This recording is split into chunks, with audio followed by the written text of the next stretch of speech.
Hello Vavers, you're watching YouTube channel Daily USA News Alert. Breaking. Dick Morris. Kamala Harris got her start through her affair with Willie Brown. By Dick Morris we now have the prospect of electing a woman president of the United States whose political career was powered at its launch by a sexual affair with a top political boss. Would Senator Kamala Harris have made it in politics without the patronage of her lover San Francisco Mayor and Assembly Speaker Willie Brown? It's a question her sudden rise to prominence begs us to ask. Harris had a publicly acknowledged affair with Brown, the legendary boss of San Francisco, in the early 1990s while Harris was in her late 20s and Brown was 40 years older, the Speaker of the California State Assembly. During their romance, he appointed her to the California Unemployment Insurance Appeals Board and also to the Medical Assistance Commission. Both of these well-paid positions supplemented Harris' income as a deputy district attorney in Alameda County, California. But Brown's influence was on full display in 2003 when Harris left her job in the office of San Francisco District Attorney Terrence Hallinan, after 2 years, to run against her boss. In a tough election, with Brown's help, she beat Hallinan 56-44. Hallinan made an issue of Harris' relationship with Brown, painting her as indebted to her one-time boyfriend and political sponsor, San Francisco Mayor Willie Brown. Brown, for his part, confirmed his influence in his protégé's career.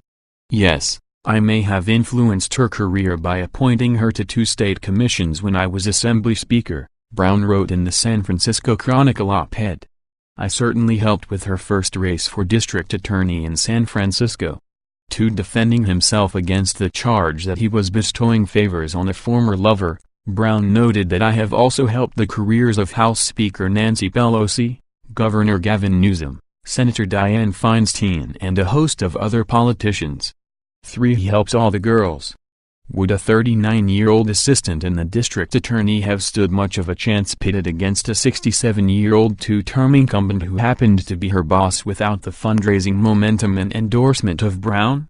Once elected district attorney, Harris was off, capitalizing on her exposure in San Francisco to get elected Attorney General of California in a tough race in 2010, again with fundraising assistance from the Brown organization. There is nothing unprecedented, God knows, in a political boss helping an aspiring politician on the way up. Harry Truman would never have made it without the help of boss Pendergast of Kansas City. But, with the advent of female candidates, we now have the additional factor to consider of whether sexual intimacy was a basis for the relationship. Consider the broader circumstances of Harris' rapid rise to fame.